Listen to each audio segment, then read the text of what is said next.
Operation Searchlight, the night a nation burned.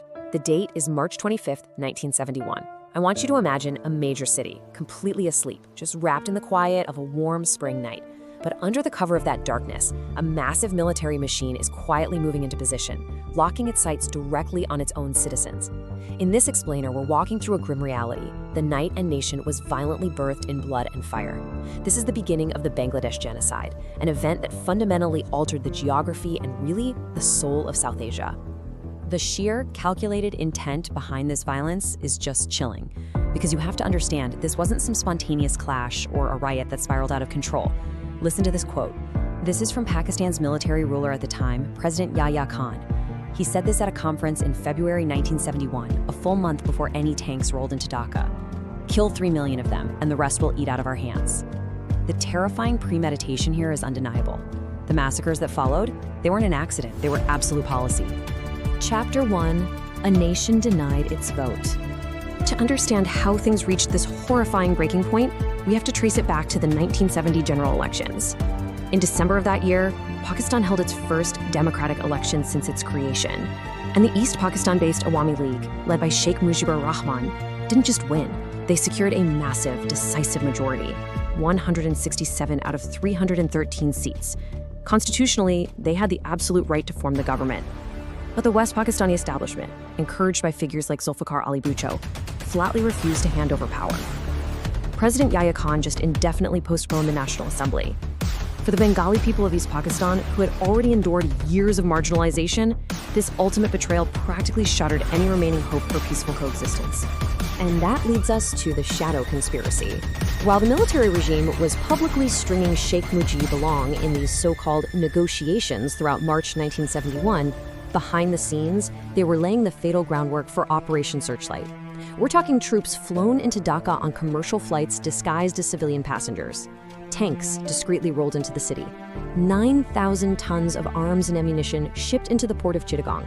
And any military official who objected to the impending slaughter, like the East Pakistan governor, was swiftly removed from their post. The trap was set. Chapter 2, The Black Night begins. This is when the political maneuvering ends and the slaughter actually begins. The timeline of terror here is incredibly ruthlessly precise. At exactly 11:30 p.m. on March 25th, military forces struck. They launched perfectly coordinated, simultaneous attacks on key targets all across Dhaka to neutralize any chance of resistance. They hit sleeping students at Dhaka University, the Bengali police lines at Rajar Bagh, and the East Pakistan Rifles headquarters at Pilkhana. The quiet of the city was just shattered by mortar fire and machine guns, and by 1:30 a.m., heavily armed commandos had stormed Sheikh Mujibur Rahman's home and arrested him. The state was quite literally decapitating its own province. But they didn't just target armed police or political leaders. They went after the youth, the future. At Dhaka University, the brutality was just unimaginable. Contingents from the Punjab regiments surrounded the university and systematically attacked the residential dormitories. They specifically targeted Iqbal Hall and Jagannath Hall, kicking down doors and gunning down hundreds of unarmed students and teachers right in their sleep. Survivors were lined up execution style, and some were literally forced to dig mass graves for their own friends before being shot and buried on top of them. 7,000. Take a second and let that number sink in. Based on estimations by journalists who tried to piece together the aftermath, 7,000 innocent people were murdered in Dhaka on that single night alone. Old Dhaka was set ablaze with flamethrowers, slums were bulldozed and machine gunned. The sheer scale of the atrocity committed in just a handful of hours is almost too much for the human mind to fully comprehend. Chapter 3, The Intelligentsia Targeted. We really have to grasp that this violence was not random. It was a highly calculated surgical strike on the nation's mind. The military explicitly intended to create a permanent intellectual vacuum. The logic was brutally simple. If you kill the thinkers and the writers, there's no one left to lead a Bengali resistance. Death squads systematically hunted down professors, journalists, doctors, engineers. There's this deeply tragic verified account of Professor Munir Zaman, head of statistics at Dhaka University. Soldiers dragged him and his son from their home. When he refused to sit on the ground, they shot him in the calf, let him bleed, and then executed him. Moments later, his neighbor, English professor Jyotirmoy Guhathakurta, was dragged out and shot too. And of course, to ensure total silence, they had to destroy the institutions of truth. the military deliberately targeted the major national newspaper offices that had supported the Bengali movement. The offices of the Daily Itefaq, the Daily Sangbad, and The People were shelled and set ablaze. Journalists who were inside working the night shift were trapped in the infernos and burned alive.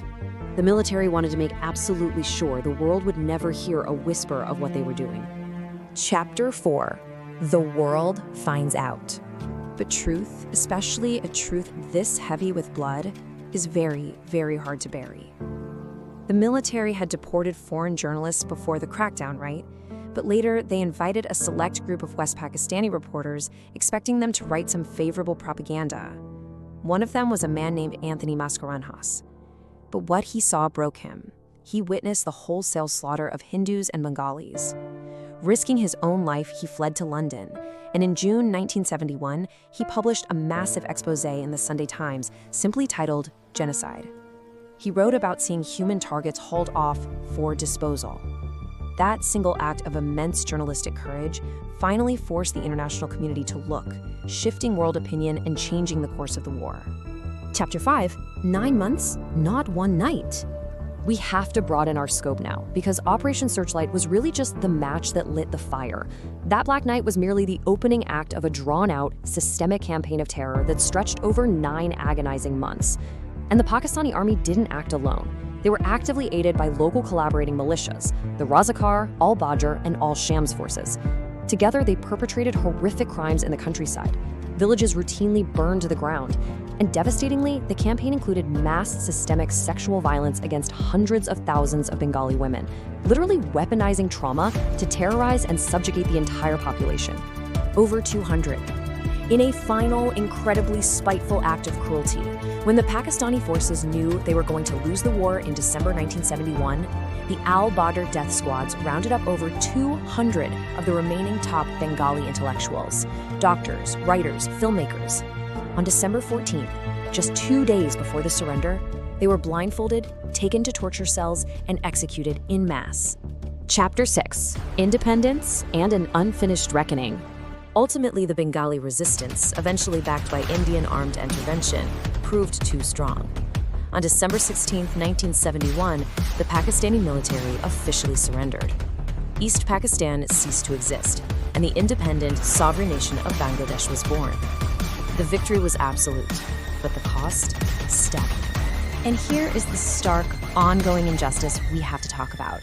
Despite the undeniable evidence, the mass graves, the survivor testimonies, the international reporting, the state of Pakistan has, to this day, never issued an official apology for the atrocities of 1971. Even worse, owing to Cold War geopolitics at the time, because the US and China backed Pakistan, the United Nations has never formally recognized the events of 1971 as a genocide. That denial is a massive secondary trauma that still hangs over the victims' descendants today. When we tie this back to human psychology, like we've been doing in this series, it presents a genuinely terrifying picture.